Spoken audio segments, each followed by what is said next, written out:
일본에서 요즘 쌀 파동이 심각한 사회 문제로 떠오르고 있습니다. 대체 무슨 이유 때문일까요? 세계 3위 경제대국인 일본에서 쌀 가격이 1년 새 70%나 급등하면서 서민 가정의 식탁에서 쌀밥이 사라지고 있다는 소식입니다.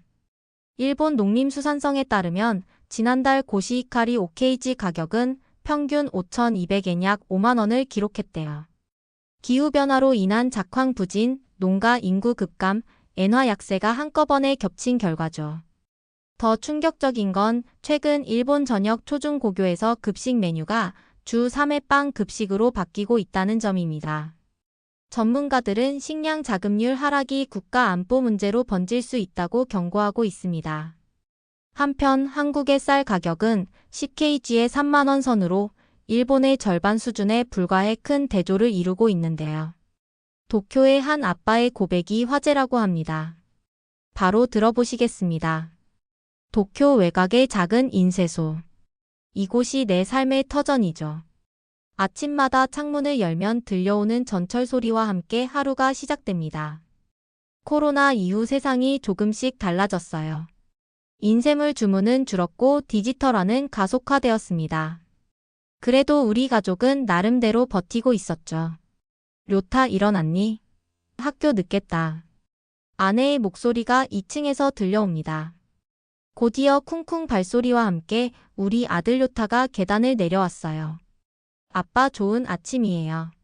10살 료타의 눈은 항상 맑고 순수했습니다. 그 눈을 볼 때마다 이 아이를 위해 더 열심히 살아야지라는 마음이 샘솟곤 했죠. 식탁에 앉은 우리 가족.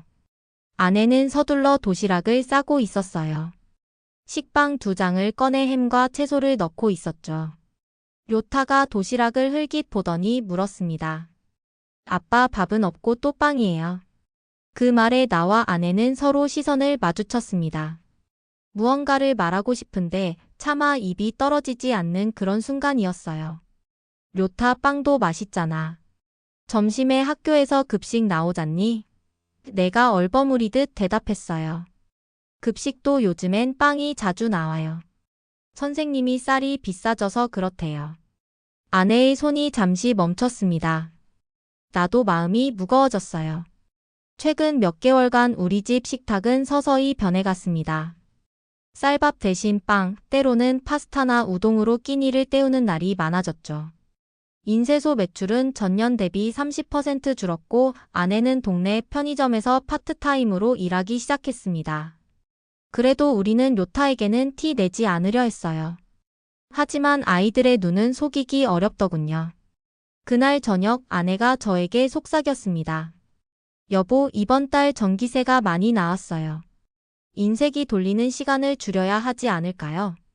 침대에 누워 생각했습니다. 일본은 세계 3위 경제대국이라고 하는데 왜 우리 같은 평범한 가정의 밥상은 점점 빈약해지는 걸까요? 창밖으로 보이는 도쿄의 밤하늘은 반짝이는 빌딩 불빛으로 화려했지만 그 불빛 아래 숨겨진 점점 메말라가는 우리의 일상은 아무도 모를 겁니다. 다음 날 아침 료타의 등교를 배웅하며 머리를 쓰다듬었습니다. 오늘 하루도 힘내 료타. 네, 아빠도요. 료타의 웃는 얼굴을 보며 다짐했죠. 무슨 일이 있어도 저 아이의 웃음은 지켜야 한다. 하지만 현실은 점점 더 우리를 옥죄어 오고 있었습니다. 토요일 아침 마트로 향했습니다. 매주 장을 보는 날이죠. 예전엔 아내와 함께 갔지만 요즘은 아내가 주말에도 편의점에서 일하니 나 혼자 다녀옵니다. 마트에 들어서자마자 사람들의 표정이 예전과 다르다는 걸 느꼈어요. 모두 진열대 앞에서 한숨을 쉬며 망설이는 모습이었죠. 쌀 코너에 가보니 이유를 알 수 있었습니다. 오케이지 고시히카리 한 포대가 5,200엔. 어이가 없었어요. 불과 1년 전만 해도 3,000엔 초반대였는데 이제는 5,000엔을 훌쩍 넘겼습니다. 그나마도 진열대에는 몇 봉지 남아있지 않았죠. 이거 정말 고시히카리 맞아요? 옆에 서 있던 노부인이 점원에게 물었습니다. 네, 맞습니다만. 최근에는 수입산과 혼합해서 판매하는 경우가 많아요. 노부인은 고개를 절레절레 흔들며 발걸음을 돌렸어요. 나도 진열대를 자세히 살펴봤습니다. 혼합 작곡미 수입쌀 블렌드 절약형 혼합미. 이런 이름으로 포장된 쌀들이 대부분이었어요. 순수 국내산 고시이카리는 찾기 힘들었죠. 카트에 절약형 혼합미 3kg를 담았습니다. 그나마도 3,800엔. 하지만 다른 선택지가 없었어요. 식용유, 계란, 채소 가격도 모두 올랐더군요. 계산대에서 총액을 보니 마음이 무거웠습니다. 집에 돌아와 료타가 반갑게 맞아주었어요. 아빠 뭐 샀어요? 오늘 저녁 뭐 먹어요? 오늘은 보리밥 어때? 건강에도 좋고. 료타의 표정이 살짝 흐려졌지만 이내 웃음을 되찾았죠. 네, 좋아요. 그래도 가끔은 하얀 쌀밥도 먹고 싶어요. 급식에서 나오는 밥은 맛이 없거든요. 가슴이 찡해졌습니다. 아이에게 맛있는 흰 쌀밥 한 그릇 제대로 차려주지 못하는 아버지라니.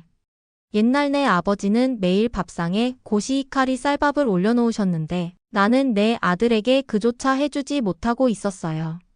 그날 저녁 TV에서는 쌀 가격 상승에 대한 뉴스가 나왔습니다. 기후변화로 인한 작황 부진과 엔화, 약세로 인한 수입 물가 상승이 겹치면서 일본의 식량 자급률이 역대 최저치를 기록했습니다. 뉴스 속 전문가는 일본의 식량 안보가 위험 수준이라며 걱정했죠. 료타는 숙제를 하고 있었고 아내는 피곤한 기색이 역력했어요. 식탁 위에는 보리밥과 간소한 반찬 몇 가지. 예전에 풍성했던 저녁 식사는 이제 추억이 되어가고 있었습니다. 여보, 다음 주에 서울로 출장 가게 됐어요. 아내가 놀란 표정으로 쳐다봤죠.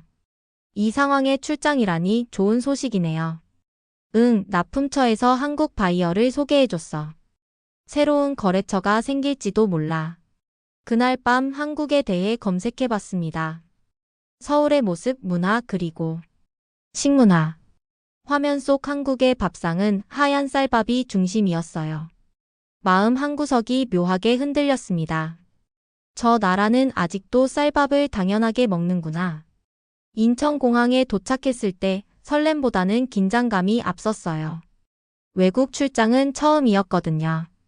가이드북에서 본 것보다 훨씬 깔끔하고 현대적인 공항이었습니다. 공항철도를 타고 서울로 향했죠. 첫날 미팅은 긴장됐지만 잘 마쳤습니다. 한국 바이어들은 일본의 인쇄 기술에 관심이 많더군요. 새로운 계약 가능성이 보였고 이것은 우리 가게에 큰 도움이 될 것 같았어요. 두 번째 날도 순조롭게 미팅을 마쳤습니다. 셋째 날 마지막 업무를 마친 후 시간이 조금 남았어요. 바이어가 추천해준 롯데마트에 들르기로 했습니다. 일본 분들은 대형마트 구경하는 걸 좋아하시더라고요. 한국 특산품도 사가세요. 호텔 근처 롯데마트에 들어서니 특유의 활기찬 분위기가 느껴졌습니다. 하지만 곧 발걸음이 멈췄어요. 쌀 코너 앞이었죠. 눈을 의심했습니다. 진열대에는 다양한 종류의 쌀이 가득했어요. 고시히카리도 보였고 신동진, 추청, 일품 등 한국 쌀도 여러 종류가 있었습니다. 그런데 가격표를 보고 더 놀랐어요. 10kg에 3만 원 정도. 일본 돈으로 약 3,000엔이었죠. 일본에서 5kg에 5,000엔 넘게 주고 사는 쌀이 여기선 10kg에 3,000엔이라니. 심지어 포장에는 햅쌀이라고 적혀 있었어요. 계산기를 꺼내 항공 수화물 비용과 쌀 가격을 비교해봤습니다. 손해보는 장사는 아니었어요. 하지만 솔직히 그런 계산은 중요하지 않았습니다.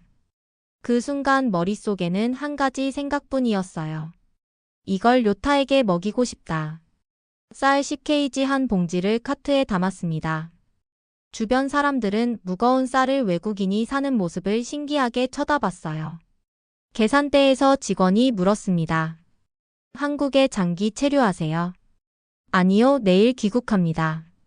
직원은 의아한 표정을 지었지만 곧 미소를 지으며 말했어요. 쌀이 맛있어서 사가시나 봐요. 잘 골랐어요. 호텔로 돌아와 짐을 꾸리며 쌀을 어떻게 포장할지 고민했습니다. 원래 가방은 꽉 찼고 새 가방을 사야 했어요. 면세점에서 큰 여행 가방을 구입해 쌀을 조심스럽게 넣었죠. 다음 날 공항에서 수화물 검사를 받을 때 약간 긴장했습니다. 직원이 쌀 포대를 발견하고 물었어요. 이게 뭡니까? 쌀입니다. 가족에게 선물로 가져가려고요. 직원은 잠시 생각하더니 고개를 끄덕였습니다. 음식물 신고해주세요.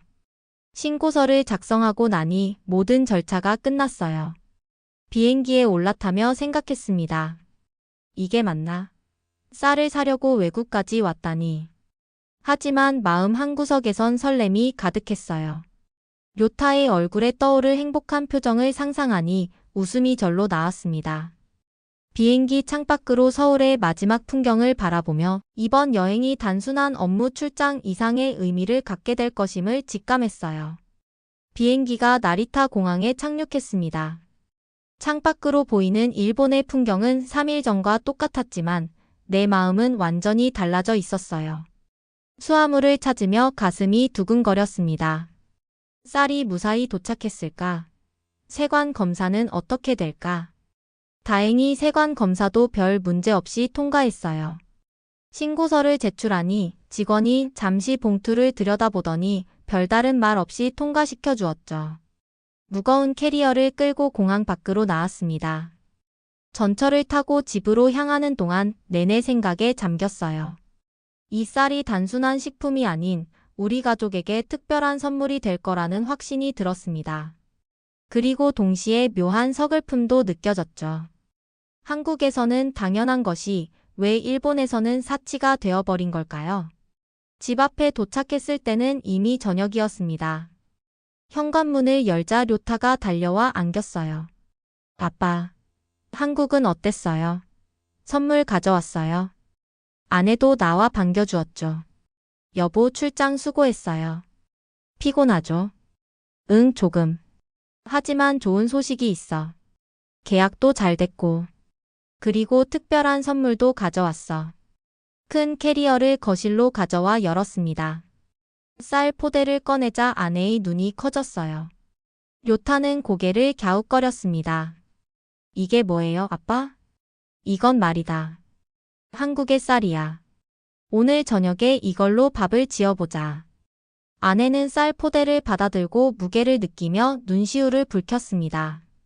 료타는 여전히 의아한 표정이었지만 아내의 표정을 보니 뭔가 특별한 것임을 느꼈나 봐요. 한국에서 쌀을 사왔다고요? 왜요? 료타, 이건 그냥 쌀이 아니야. 우리가 예전에 먹던 그 맛있는 밥을 다시 먹을 수 있게 해주는 마법의 쌀이지. 아내는 서둘러 부엌으로 향했습니다. 쌀을 씻고 밥솥에 넣는 모습이 어쩐지 설레 보였어요. 료타도 호기심에 가득 찬 눈으로 지켜보았죠. 여보, 이 쌀. 가격이 얼마였어요? 아내가 조심스럽게 물었습니다. 일본 돈으로 3,000엔 정도였어. CKG에. 정말요? 그게 가능해요? 응, 나도 처음엔 믿기 힘들었어. 하지만 정말이야. 밥솥에서 취익 소리가 나기 시작했습니다. 오랜만에 집안에 가득 퍼지는 밥 냄새. 우리 셋은 그 향기에 취한 듯 말없이 기다렸어요. 드디어 밥이 완성되었습니다.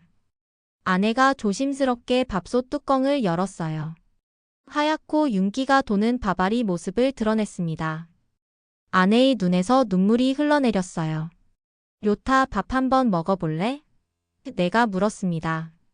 료타는 조심스럽게 밥을 한 숟가락 떠서 먹었어요.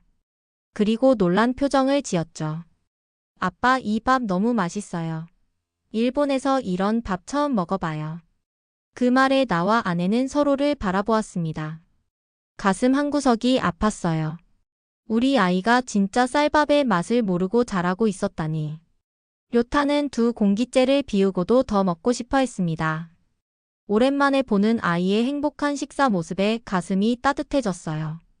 식사 후 료타는 신이 나서 숙제를 하러 자기 방으로 올라갔습니다. 나와 아내는 거실에 남아 차를 마시며 이야기를 나눴어요. 여보, 정말 한국에서는 쌀이 이렇게 흔한가요? 아내가 믿기지 않는다는 표정으로 물었습니다. 응, 마트에 가니까 우리가 예전에 봤던 것처럼 쌀이 진열대에 가득했어. 종류도 다양하고 가격도 우리나라의 절반도 안 됐어. 왜 우리나라는 이렇게 된 걸까요? 세계 3위 경제대국이라면서 텔레비전을 켰습니다. 마침 뉴스에서 학교 급식 이야기를 하고 있었어요. 오늘부터 도쿄도 내 초등학교와 중학교 급식은 주 3회 빵 급식으로 전환됩니다. 쌀 가격 상승과 공급 부족으로 인한 불가피한 조치라고 교육청은 밝혔습니다. 화면에는 시장이 나와서 고개를 숙이고 있었죠. 학생들에게 충분한 영양을 공급하지 못해 정말 죄송합니다. 하지만 현재 상황에서는 어쩔 수 없는 결정이었습니다. 말은 그렇게 하지만 누구도 책임지지 않는 모습이었어요. 왜 아무도 이 상황을 바꾸려 하지 않는 걸까요? 왜 모두가 그저 받아들이고 침묵하는 걸까요?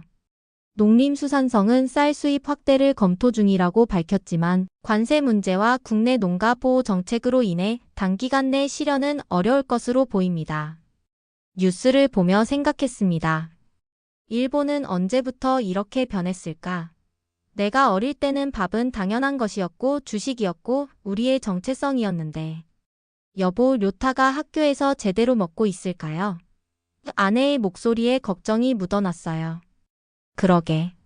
오늘 말한 것처럼 급식도 빵이 많이 나온다고 했잖아. 어제 료타 도시락을 싸면서 생각했어요. 우리 아이에게 밥 한 그릇도 제대로 차려주지 못하는 부모가 된 것 같아 너무 슬펐어요. 아내의 말에 가슴이 찢어지는 듯 했습니다. 우리가 겪고 있는 이 상황은 단순한 경제적 어려움을 넘어 우리의 존엄성과 자존심까지 위협하고 있었어요. 지금 일본에서 일어나는 일은 단순한 물가 상승이 아니에요.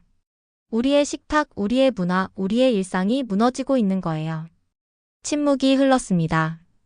창밖으로 보이는 도쿄의 밤하늘은 여전히 화려했지만 그 불빛 아래에서 얼마나 많은 가정이 우리처럼 고민하고 있을지 생각하니 마음이 무거워졌어요.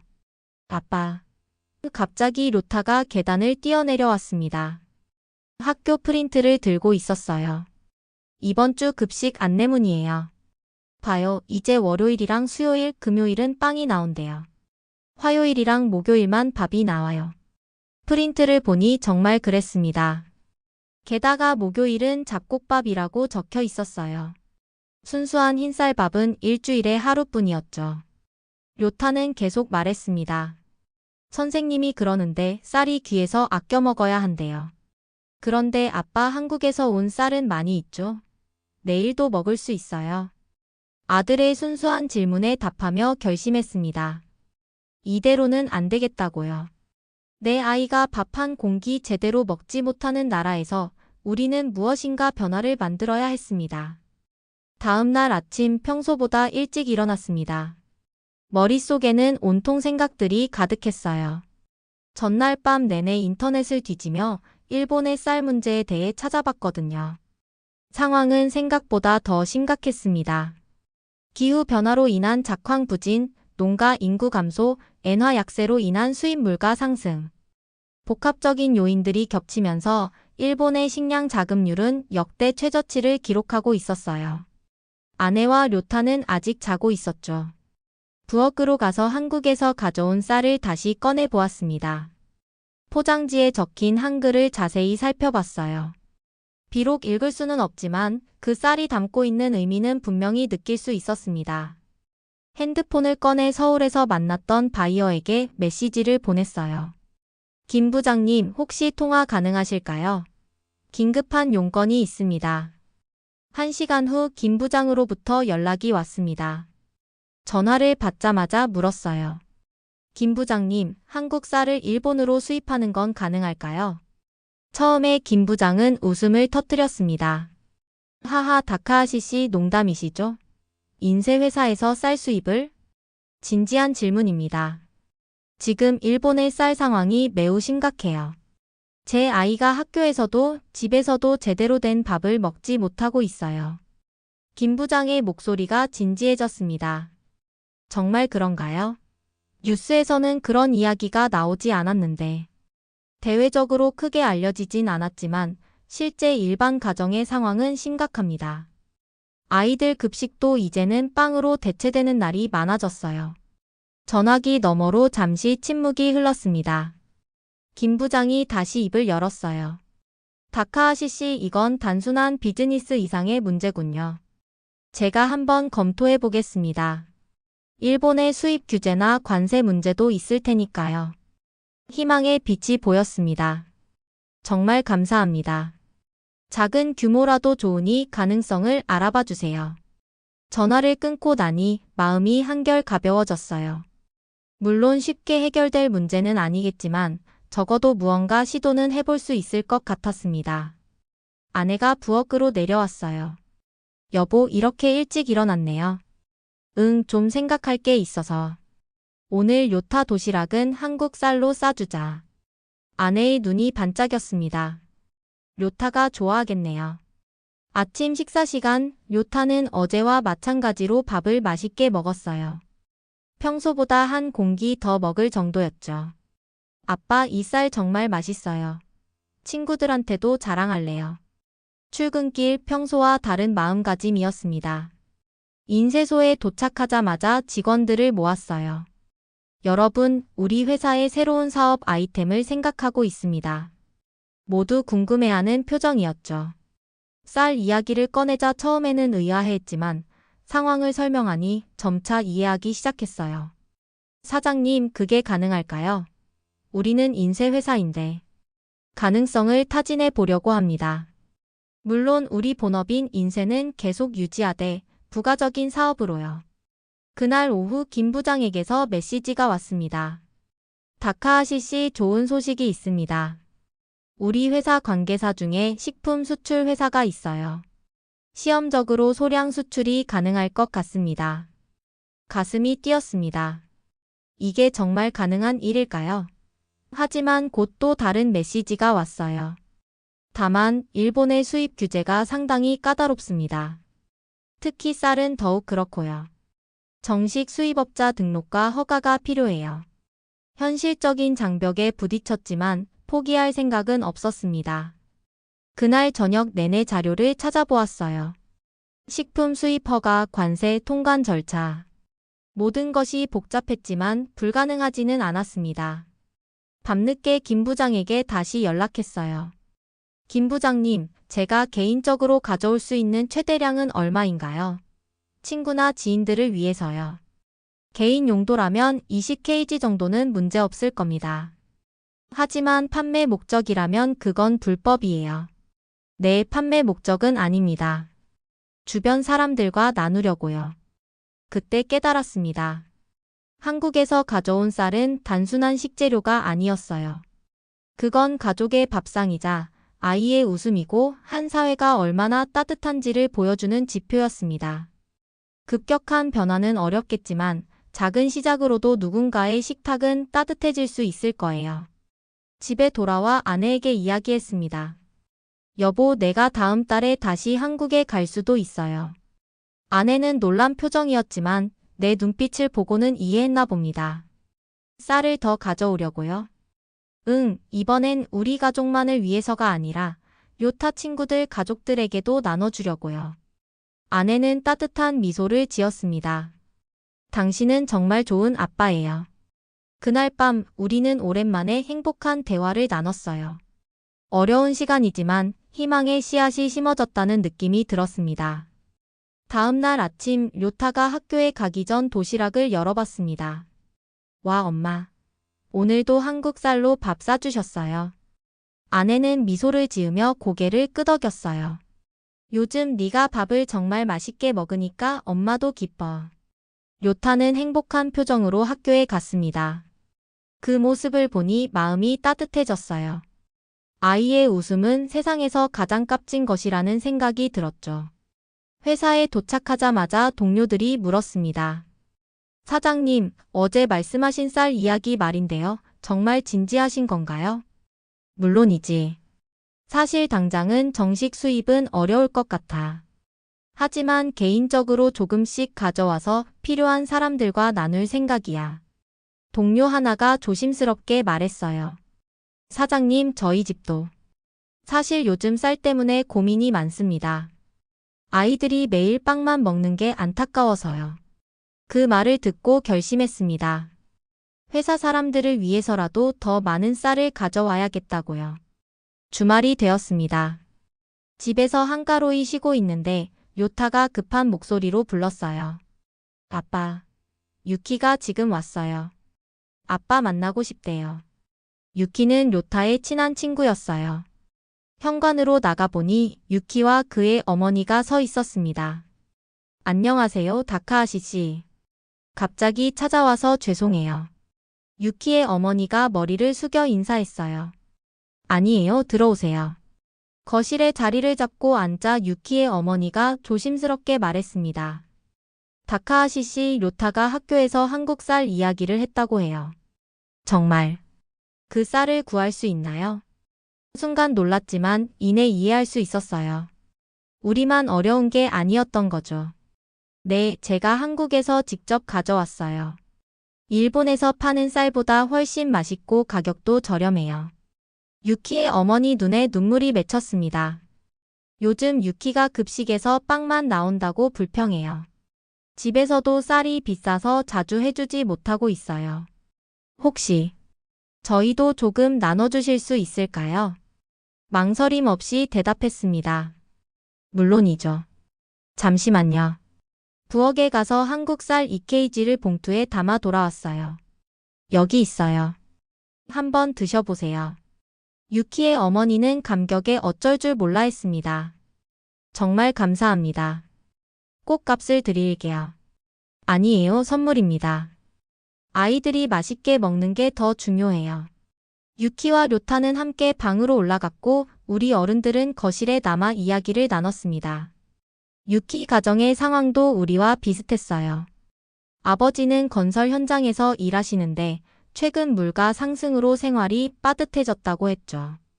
그날 저녁 아내와 의논했습니다. 여보, 다음 주에 한국 다시 가려고 해요. 이번엔 조금 더 많이 가져올 생각이에요. 아내는 걱정스런 표정이었어요. 괜찮을까요? 비용도 들고 짐도 무거울 텐데. 괜찮아요. 회사에서 남은 돈을 조금 써볼게요.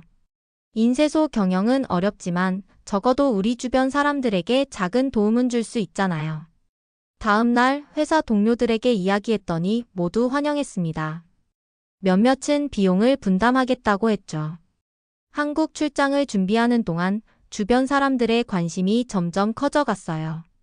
일주일 후 나는 다시 한국으로 향했습니다. 이번엔 혼자가 아니었어요. 회사 동료 한 명이 동행했고 우리는 각자 최대한의 쌀을 가져올 계획을 세웠습니다. 서울의 롯데마트에서 쌀을 사며 생각했어요. 이게 정말 올바른 일일까? 하지만 료타의 웃는 얼굴과 유키 어머니의 감사하는 모습이 떠올랐습니다. 이건 단순한 식재료 구매가 아니었어요. 우리 가족과 이웃들의 존엄성을 지키는 일이었죠. 일본으로 돌아온 날, 동네 사람들이 모여 쌀을 나르고 보관하는 작업을 도왔습니다. 아이들도 신나게 참여했어요. 료타가 말했죠.